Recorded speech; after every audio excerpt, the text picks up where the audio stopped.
Teman-teman, bertemu lagi dengan saya, Arnold Darmanto, konsultan Anda. Pada suatu hari yang cerah, Raja Harun al-Rasyid dan para pengawalnya hendak pergi berburu. Namun sebelum berangkat, salah satu pejabat kerajaan yang bernama Abu Jalil memberi usulan kepada sang raja. Baginda, bagaimana agar perburuan ini meriah dan disaksikan oleh banyak orang? Bagaimana kalau kita lombakan saja? Saya tuh ingin beradu ketangkasan dengan Abu Nawas. Nanti kalau menang bisa dikasih hadiah sekantong pundi. Tapi kalau kalah, nanti yang kalah memandikan kuda-kuda istana selama 1 bulan. Setelah berpikir sejenak, sang raja menyetujuinya. Pikirnya lomba itu akan memberikan hiburan kepadanya juga. Maka dipanggilnya Abu Nawas untuk menghadap kepadanya. Abu Nawas pun segera menghadap sang raja. Ia diberi petunjuk dan persyaratan-persyaratan oleh sang raja. Abu Nawas tidak kuasa menolak perintah raja, walaupun dia tahu bahwa semuanya ini adalah akal licik dari si Abu Jalil yang ingin menjatuhkannya dan ingin menyingkirkannya dari istana. Abu Nawas berpikir sejenak. Ia tahu kalau Abu Jalil pasti akan mengerahkan anak buahnya diam-diam untuk membantunya berburu binatang di hutan nanti. Namun kemudian Abu Nawas tiba-tiba tersenyum. Abu Jalil yang melihat perubahan raut muka Abu Nawas menjadi penasaran. Mana mungkin sih Abu Nawas bisa menang dariku? Aku kan ahli berburu, sedangkan dia bukan apa-apa. Pikirnya dalam hati. Akhirnya tiba saatnya sang raja menggiring mereka ke tengah alun-alun istana. Raja dan seluruh rakyat nanti akan menunggu siapa yang akan menjadi pemenang dari lomba berburu hari itu.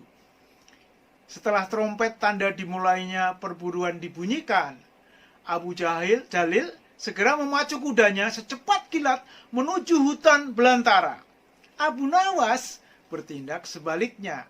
Dengan santai dia menaiki kudanya sehingga para penonton banyak yang menertawakannya dan meneriakinya.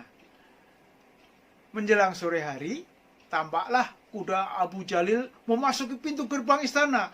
Ia pun mendapat sambutan yang meriah dan tepuk tangan dari rakyat yang mengeluh-elukannya. Di sisi kanan dan kiri kuda Abu Jalil, tampak puluhan hewan yang mati terpanah. Abu Jalil dengan senyum bangga memperlihatkan semua binatang buruannya di tengah lapangan. Aku, Abu Jalil, berhak mendapatkan lomba ini. Lihat, binatang buruanku banyak. Mana mungkin Abu Nawas bisa mengalahkanku? Teriaknya lantang, yang membuat para penonton semakin ramai bertepuk tangan. Tidak lama kemudian, terdengar suara lamban kaki kuda Abu Nawas memasuki pintu gerbang istana. Semua orang menengok, menertawakan dan meneriakinya karena melihat Abu Nawas tidak membawa satu pun binatang buruan di kudanya. Tapi Abu Nawas sama sekali tidak gusar. Ia malah tersenyum, malah melambai-lambaikan tangan. Raja menyuruh 2 orang pengawalnya maju ke tengah lapangan dan menghitung jumlah binatang buruan yang didapatkan oleh 2 peserta tersebut. Kesempatan pertama diberikan kepada para pengawal untuk menghitung jumlah hasil buruan Abu Jalil. 35 ekor kelinci, ditambah 5 ekor rusa, dan 2 ekor babi hutan, kata pengawal. Kalau begitu, akulah pemenangnya.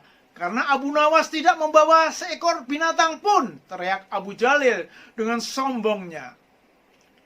Abu Nawas segera menimpali. Tenang, tenang. Jelas akulah pemenangnya. Dan engkau, wahai Abu Jalil, silahkan memandikan kuda-kuda istana selama 1 bulan. Menurut aturan lomba, semua binatang boleh ditangkap. Yang penting jumlahnya, bukan? Kata Abu Nawas sambil membuka sebatang bambu yang telah diisi dengan ribuan semut merah. Baginda, jumlahnya sangat banyak. Mungkin ribuan, kami tidak sanggup menghitungnya lagi, kata pengawal. Melihat kenyataan itu, wajah Abu Jalil menjadi pucat pasi dan kemudian dia pingsan. Sang raja pun tertawa terpingkal-pingkal melihat kecerdikan Abu Nawas. Dia langsung memberi hadiah 10 pundi emas kepada Abu Nawas. Teman-teman, sekali lagi, kecerdikan dan ketulusan bisa mengalahkan kelicikan. Terima kasih.